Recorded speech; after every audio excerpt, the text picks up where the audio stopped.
Hello everyone, ये class 12th की chemistry chapter solutions का लेक्चर 11 है and I am Arun Raina.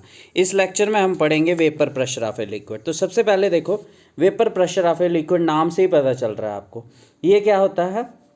Pressure होता है वेपर्स ऑफ ए लिक्विड का। एक लिक्विड के जो वेपर्स बनते हैं उनका जो प्रेशर होता है उसको कहते हैं वेपर प्रेशर। लेकिन इसकी रियल डेफिनेशन जहाँ स्टैंडर्ड डेफिनेशन क्या होगी, जैसे ये हम ले लेते हैं एक क्लोज्ड वेसल, इसमें हम ले लेते हैं लिक्विड, ठीक है, क्लियर। और ये ले लिया हमने एक इंस्ट्रूमेंट मैनोमीटर, ठीक है, जिससे वेपर प्रेशर मेज़र होता है गैस का। याद रखना, मैनोमीटर से MANO मीटर से प्रेशर गैस का मेज़र होता है और एटमॉस्फेयर का प्रेशर बैरोमीटर से मेज़र होता है। तो देखो, जैसे ये हमने लिक्विड रखा होगा तो इसको इवेपोरेशन होगी, वेपर्स बनना स्टार्ट हो जाएंगे। जब बहुत ज़्यादा ऊपर वेपर्स हो जाएंगे तो वो एक दूसरे के साथ कोलाइड करेंगे, कंडेंसेशन शुरू हो जाएगी। और एक स्टेज आएगी कि जब इवेपोरेशन और कंडेंसेशन का रेट बराबर हो जाएगा, उस टाइम पे जो इन वेपर्स का प्रेशर होगा ना, उसको कहते हैं vapour pressure of a liquid. और वो यहाँ से मैनोमीटर में इन दोनों के लेवल के डिफरेंस से मेज़र होगा। ये आ गया, P से डिनोट होगा vapour pressure of a liquid. तो क्या होता है vapour pressure of a liquid? The pressure exerted by the vapours of a liquid when they are in equilibrium to the liquid. ये वेपर्स और ये लिक्विड क्या होंगे? इक्विलिब्रियम में होंगे, उस टाइम पे जो प्रेशर होगा। क्लियर? तो देखो, the pressure exerted by the, कौन प्रेशर एक्सर्ट करेगा? Vapours of a liquid. कब? When they are in dynamic equilibrium to the liquid at a particular temperature is known as vapour pressure, और denote करते हैं P से। एक हम pure liquid लेते हैं जिसको क्लोज वेलर में रखा हुआ है और कनेक्ट किया मैनोमीटर से, एज शोन बिलो, ठीक है। तो स्टार्टिंग में क्या होगा? Rate of evaporation is high and with the passage of time this rate decrease होना, क्योंकि ऊपर बड़े सारे वेपर्स हो गए। बट अब कंडेंसेशन हो जाएगी स्टार्ट। एक स्टेज आएगी जहाँ पे इवेपोरेशन और कंडेंसेशन क्या हो जाएगी? इक्वल हो जाएगी। उस टाइम पे जो प्रेशर होगा वेपर्स का, उसको कहते हैं vapour pressure of a liquid. ठीक है, क्लियर हो गया? वो डिनोट करते हैं P से। प्रेशर है ये भी, इसका यूनिट क्या होगा? एटमॉस्फेयर होगा, SI बोले कोई तो पास्कल होगा, ठीक है। वो this stage is known as equilibrium. Pressure measure कौन करेगा? मैनोमीटर मेजर कर। कौन कौन से फैक्टर्स हैं? पहला है नेचर ऑफ लिक्विड। अगर देखो, लिक्विड जो होगा इसमें इंटरमॉलिक्यूलर फोर्सेस ज़्यादा होंगी।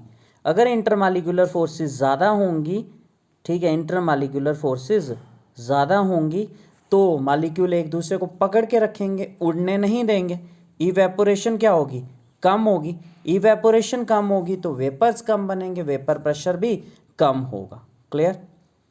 नेचर ऑफ लिक्विड, जितनी ज़्यादा इंटरमॉलिक्यूलर फोर्सेस होंगी, फिर दोबारा से देख लो, जितनी ज़्यादा इंटरमॉलिक्यूलर फोर्सेस होंगी उतनी इवेपोरेशन कम होगी, वेपर प्रेशर कम होगा। ठीक है, क्लियर? तो नेक्स्ट आ जाता है जैसे डाईइथाइल ईथर। ये मॉलिक्यूल ना पोलर है, तो इसमें डाईपोल फोर्सेस होती हैं। इथनॉल भी पोलर है लेकिन इसमें OH है, इसलिए इसमें हाइड्रोजन बॉन्डिंग होती है। तो हाइड्रोजन बॉन्डिंग जो होती है वो सबसे इंटरमॉलिक्यूलर फोर्सेस में स्ट्रांग होती है, तो इसलिए इसमें फोर्सेस स्ट्रांग, इसलिए पेपर प्रेशर कम। वाटर में भी हाइड्रोजन बॉन्डिंग, उसमें और ज़्यादा हाइड्रोजन बॉन्डिंग स्ट्रांग होगी, उसका वेपर प्रेशर और कम होगा। नेक्स्ट आ जाता है फैक्टर टेम्परेचर। तो देखो, जैसे जैसे टेम्परेचर बढ़ेगा इवेपोरेशन बढ़ेगी और वेपर प्रेशर बढ़ेगा। तो अगर कोई पूछे वाटर का vapour pressure at 20 degree Celsius ज़्यादा होगा या 30 डिग्री, तो नेचुरली जितना ज़्यादा टेम्परेचर उतनी ज़्यादा इवेपोरेशन, उतना ज़्यादा वेपर प्रेशर 35 ज़्यादा होगा। नेक्स्ट आ गया amount of non volatile. Non volatile solute क्या हुआ? नॉन वोलेटाइल सल्यूट क्या हो गया? नॉन वोलेटाइल सल्यूट हो गया ऐसा सल्यूट जो उड़ता नहीं है। जब नॉन वोलेटाइल सल्यूट ऊपर से डालोगे तो कुछ मिक्स हो जाएगा, वो कुछ अंदर चले जाएगा, कुछ सरफेस पे भी रहेगा। नॉन वोलेटाइल सल्यूट सरफेस पे है तो उड़ेगा लिक्विड। जैसे जैसे नॉन वोलेटाइल सल्यूट ज़्यादा डालते जाओगे वैसे evaporation evaporation surface phenomena, evaporation का रेट कम होते जाएगा, वेपर प्रेशर भी कम होते जाएगा। ठीक है, क्लियर। तो non vol when a non volatile solute is added to a pure liquid its vapour pressure decrease since some of the surface is covered by non volatile solute. Clear. Next है Raoult's law. तो Raoult's law जो होता है ये vapour pressure, ये relation बताता है vapour pressure और मोल फ्रैक्शन के बीच में। तो ये कहता है अगर वोलाटाइल सल्यूट हो, देखो अगर सल्यूट भी दोनों कंपोनेंट वोलाटाइल हो, सल्यूट भी वोलाटाइल हो और सॉल्वेंट भी, वोलाटाइल का मतलब उड़ने वाले, तो वेपर प्रेशर ईच कंपोनेंट का बराबर प्रोपोर्शनल होता है उसकी मोल फ्रैक्शन से। आपको याद हो अगर बी से हम सल्यूट रिप्रेजेंट करते हैं, ए से हम सॉल्वेंट रिप्रेजेंट करते हैं। तो ये आ गया P A proportional to chi A, P B proportional to chi B, P A equal to किसके बराबर आ जाएगा, एक कांस्टेंट आ जाएगा P not A chi A, where P not A is the vapour pressure of pure solvent.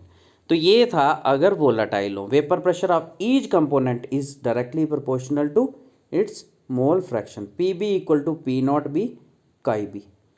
Total vapour pressure of solution निकालना हो दोनों का सम करके। तो F.M. Raoult, a French chemist in 1886, put forward a generalization regarding the vapor pressure of solutions. This is known as Raoult's law and can be stated in following different ways. तो for a solution containing volatile solute, देखो solvent तो volatile होता ही होता है, solvent तो उड़ता ही उड़ता है, अब सल्यूट भी वोलाटाइल है। तो ये कहता है कि vapour pressure of each component is directly proportional to their mole fractions. जैसे एक बाइनरी सोल्यूशन देते हैं जिसमें काई बी मोल फ्रैक्शन सल्यूट की है और काई ए मोल फ्रैक्शन सॉल्वेंट की है, तो राउल्ट्स लॉ के अकॉर्डिंगली पी ए प्रोपोर्शनल है काई ए के और पी बी प्रोपोर्शनल है काई बी के। कांस्टेंट लगाएंगे, पी ए की जगह पे इक्वल टू आ जाएगा P not A chi A, P B आ जाएगा P not B chi B. ठीक है, P A equal to P not A chi A, constant लगा दिया, and P B equal to P not B chi B, where P not A और P not B क्या है, vapour pressure of pure components. तो total vapour pressure कितना आ जाएगा, P A plus P B. तो टोटल आ गया P solution equal to P A plus P B equal to P not A chi A plus P not B chi B. अब इसी में देखना, अब हम दूसरा केस लेते हैं जिसमें सल्यूट क्या है, नॉन वोलाटाइल है। सल्यूट जो है नॉन वोलाटाइल है, नॉन वोलाटाइल का मतलब हो गया कि सल्यूट उड़ेगा नहीं, पी बी किसके बराबर होता है, P not B chi B, वो उड़ता ही नहीं है तो उसका वेपर बनेंगे नहीं, तो P B equal to P not B chi B equal to zero.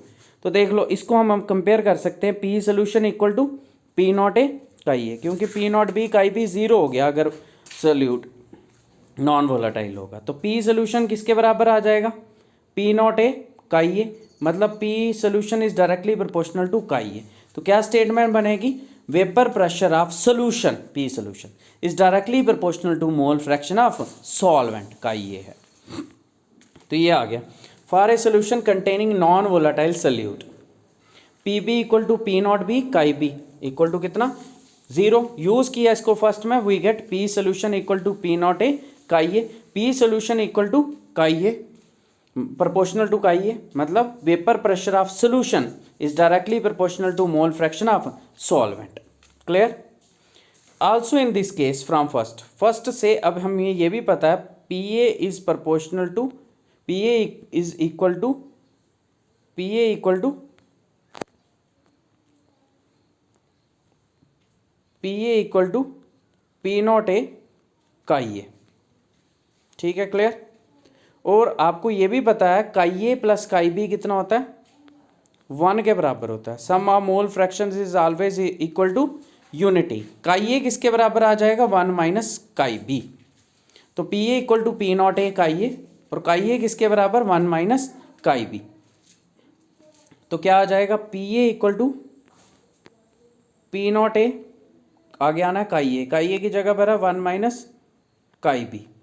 तो किसके बराबर आ जाएगा, पी ए इक्वल टू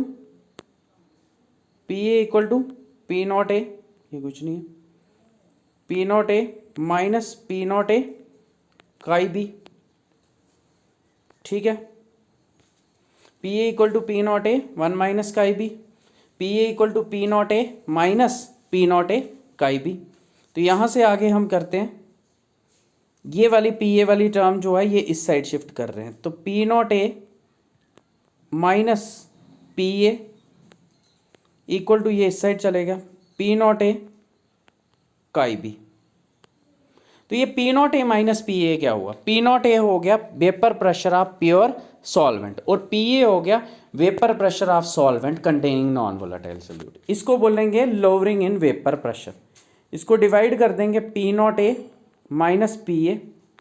देखो सिंपल है, अगर प्योर सॉल्वेंट था उसका वेपर प्रेशर था 100, जब उसमें नॉन वोलेटाइल सोल्यूट डालेंगे उसका वेपर प्रेशर कम हो जाएगा। 100 माइनस इधर 100 माइनस 80 कितना आ जाएगा 20, तो वो हुआ लोअरिंग इन वेपर प्रेशर। तो P not A minus P ए हो गया लोअरिंग इन वेपर प्रेशर। इसको डिवाइड किया पी नॉट ए से, ये किसके बराबर आ जाएगा काई बी। इसको कहेंगे relative lowering in vapour pressure और equal to mole fraction of chi B है, mole fraction of non volatile solute. ये आ गया P not A minus P A upon P not A equal to chi B. Hence Raoult's law can also be stated as the relative lowering in vapour pressure, जिसको हम shortcut RLVP भी लिखते हैं। याद रखना, relative lowering in vapour pressure of A solution is equal to the mole fraction of non volatile solute. Clear. तो ये 2 question हो गया आज आपके, वेपर प्रेशर ऑफ लिक्विड और Raoult's law.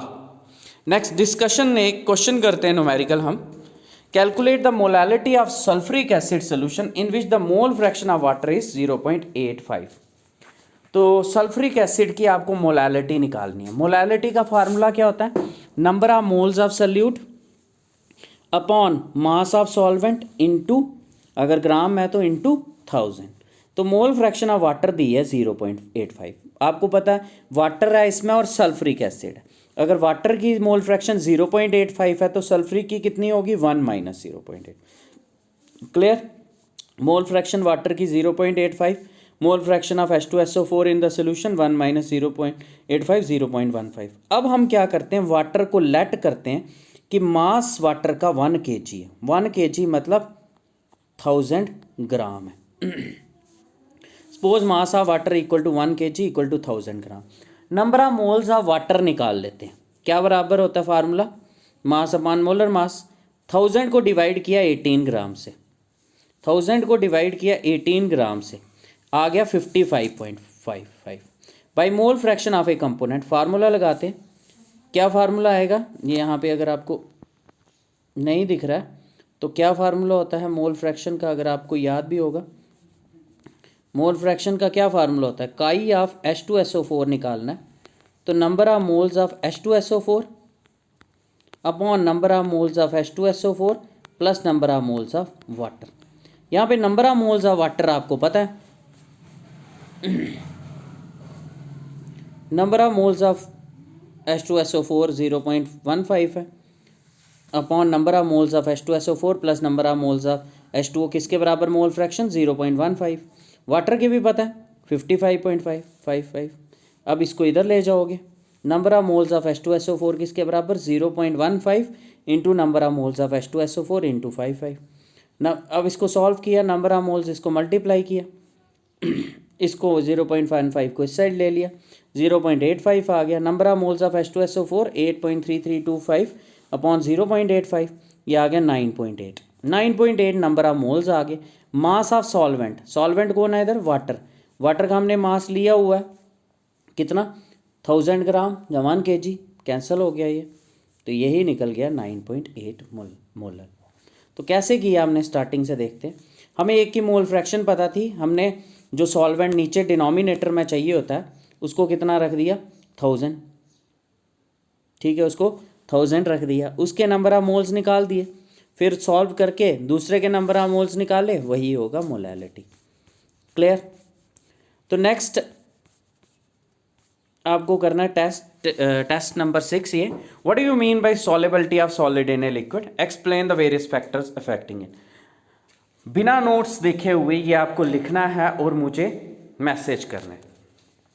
State and explain Henry's law with its limitations and applications, ये भी आपको next third, calculate the molality and mole fraction of solute in aqueous solution containing 3.0 gram of urea per 250 gram of water. और fourth, which one of the following has the lower value of Henry's constant and why, HCl और CO2 में से। ठीक है, thanks for listening, जय हिंद।